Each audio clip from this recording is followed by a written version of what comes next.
నమస్తే, welcome to dot news. నేను Anusha. Assembly ఎన్నికల ముందు చంద్రబాబుకు జగన్ గిఫ్ట్ ఇచ్చారా?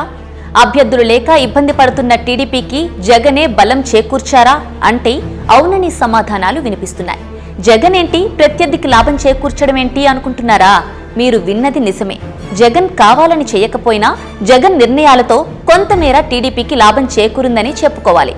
జగన్ తీసుకున్న సంచలన నిర్ణయాలతో టీడీపీకి క్యాండిడేట్లతో పాటు ఆర్థిక లాభం కూడా చేకూరిందని చెప్పుకోవాలి. వైసీపీలో పలువురు నేతలకు జగన్ టికెట్లు నిరాకరించారు. అయితే వారంతా టీడీపీ వైపు చూస్తున్నారు. వారిలో కొంతమంది టీడీపీ తీర్థం కూడా పుచ్చుకున్నారు. జగన్ వదులుకున్న వారిలో చాలా మంది ధనవంతులే ఉన్నారు. 100 కోట్ల ఆస్తులు ఉన్న వారికి సైతం పనితీరు సరిగ్గా లేదన్న ఉద్దేశ్యంతో జగన్ టికెట్ నిరాకరించారు. ఇప్పుడు ఇదే టీడీపీకి లాభంగా మారుతోందనే అభిప్రాయాలు వ్యక్తమవుతున్నాయి.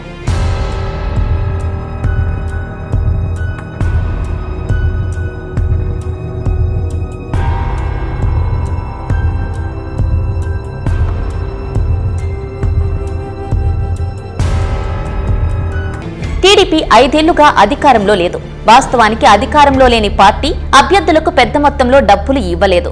ఎస్సీ ఎస్టీ నియోజకవర్గంలో మహా అయితే 2 నుంచి 3 కోట్ల వరకు సాయం అందించగలదు. అయితే పెద్ద మొత్తంలో హైకమాండ్ నుంచి అభ్యర్థులకు డబ్బులు రావని చెప్పుకోవాలి. ఇలాంటి పరిస్థితుల్లో అధికారంలో ఉన్న పార్టీ మాత్రం వారి పార్టీ తరపున పోటీ చేసే అభ్యర్థులకు ఎంతైనా ఇవ్వగలదు. టీడీపీకి ఇలాంటి కష్టకాలంలో జగన్ నిర్ణయాలు కలిసొచ్చాయని చెప్పుకోవాలి. వచ్చే ఎన్నికలకు అభ్యర్థులను ప్రకటిస్తూ వస్తున్న జగన్ వసంత కృష్ణ ప్రసాద్, లావు శ్రీకృష్ణదేవరాయలు, వేమిరెడ్డి ప్రభాకర్ రెడ్డికి టికెట్లు నిరాకరించారు. ఇక వీరంతా టీడీపీలో చేరారు. వీరంతా వెల్ సెటిల్డ్. ఎన్నికల్లో 100 కోట్లు ఖర్చు చేయగల శక్తి వీరి వద్ద ఉంది. అవసరమైతే పక్క నియోజకవర్గాలకు కూడా సాయం చేయగలిగేంత డబ్బులు వీరి వద్ద ఉన్నాయి. మరోవైపు ఎన్ఆర్ఐలు వెనుగండ్ల రాము, పెమ్మసాని చంద్రశేఖర్ కూడా టీడీపీలోనే ఉన్నారు. వీరంతా కలిసి ఆర్థికంగా బలం చేకూర్చే అవకాశాలు కనిపిస్తున్నాయి.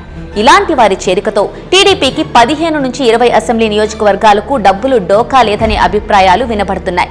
ప్రతి నియోజకవర్గంలో 20 నుంచి 25 కోట్ల వరకు ఖర్చు చేసే అభ్యర్థులు టీడీపీకి ఉన్నట్లు తెలుస్తోంది. అయితే వీరంతా వైసీపీలో ఉన్నంతకాలం ఈ నేతలపై తీవ్ర అవినీతి ఆరోపణలు చేశారు టీడీపీ నేతలు. వీరంతా దోపిడీ దొంగలని, ప్రజలను మోసం చేసి అక్రమంగా సంపాదించారని ఆరోపించారు. అయితే ఇప్పుడు టీడీపీలో చేరారు. మరి వీరి అవినీతికి ఇప్పుడు క్లీన్ చిట్ ఇచ్చినట్లేనా అని సగటు ఓటరు ప్రశ్నిస్తున్నారు. మొత్తంగా పార్టీ కష్టకాలంలో చంద్రబాబు వ్యూహాలకు పదును పెడుతున్నట్లు అర్థమవుతోంది. టికెట్లు సైతం డబ్బు ఉన్న వారికి కట్టబెట్టే జగన్ను ఆర్థికంగా ఎదుర్కొనేందుకు ప్రయత్నాలు చేస్తున్నట్లు రాజకీయ విశ్లేషకులు చెబుతున్నారు. మరి చంద్రబాబు వ్యూహాలను జగన్ తిప్పికొడతారా లేదా చూడాలి.